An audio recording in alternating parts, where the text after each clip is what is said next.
শেখ হাসিনা বলেছিল 41 সাল পর্যন্ত এই দেশের ক্ষমতায় তিনি থাকবেন। যেমন দেখা যায় ক্ষমতাটা তার বাবা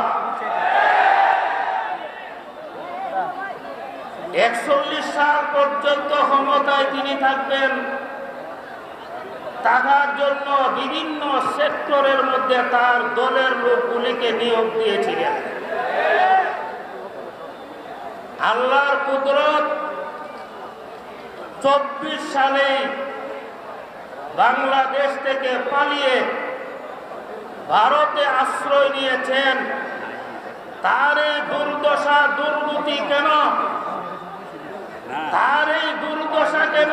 পৃথিবীর কোন রাষ্ট্রে তাকে গ্রহণ করতে রাজি না, পৃথিবীর কোন রাষ্ট্রে তাকে বসতে রাজি না। তার এই দুর্দশা দুর্গতি কেন?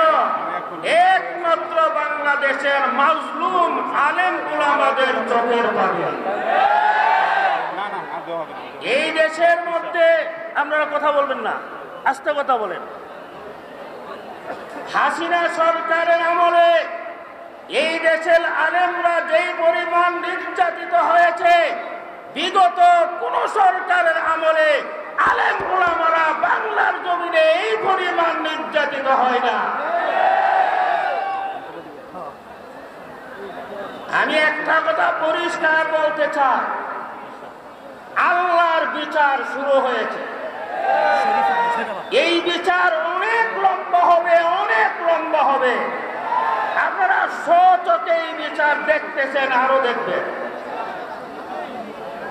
আল্লামা দেলোয়ার হুসাইন সাইয়্যিদি নাওয়ারাল্লাহু মারকাদাহু, উনি জামাতে ইসলামের নেতা, দেশ বিখ্যাত একজন আলেম ছিলেন। উনি রাজাকার ছিলেন না, উনাকে রাজাকার অপবাদ দিয়া আমরণ কারাদণ্ড দিয়ে দীর্ঘ 13টি বছর ওনাকে জেল ভরেছে। সেই দেলোয়ার হুসাইন সাইয়্যিদিকে রাজাকার শব্দ দিয়া ধ্বংস করেছে শেখ হাসিনাকে আল্লাহ এই রাজাকার শব্দ দিয়া ধ্বংস করেছে। এটা হলো আল্লাহর বিচার। আমরা আল্লাহর আদালতে বিচার দিয়েছি। মুফতি আমরি খতবে বুখারীর দুয়ার মধ্যে বলেছিল, আল্লাহ ধরো ধরো ধরো। মুফতি আমিরের ধরা এখন বাস্তবায়িত করে যাওয়া। আরেকটা কথা আমি বলে শেষ করতে চাই। আমি আরেকটা কথা বলবো, শিক্ষার্থীদের দ্বারা হাসিনার পতন হয়েছে, ধ্বংস হয়েছে। তার কারণ কি? আল্লাহর কোরআনের দিকে তাকান, ইতিহাসের দিকে তাকিয়ে দেখুন। বড় বড় জালেমদেরকে আল্লাহ ক্ষুদ্র দলের দ্বারা ধ্বংস করেছে। নমরুদ বাহিনীকে মশার দ্বারা ধ্বংস করেছে, ফেরাউন বাহিনীকে পানির দ্বারা ধ্বংস করেছে, আব্রাহা জালেমকে পানির দ্বারা ধ্বংস করেছে, শেখ হাসিনাকে ছাত্র আন্দোলনের দ্বারা ধ্বংস করেছে। ঠিক না দেখি?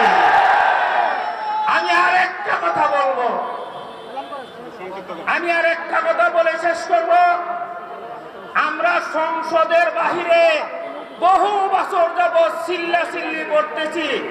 এই চিল্লাচিল্লি তো থাকবেই। এখন আমাদের প্রতিনিধি সংসদের মধ্যে পাঠানোর দরকার।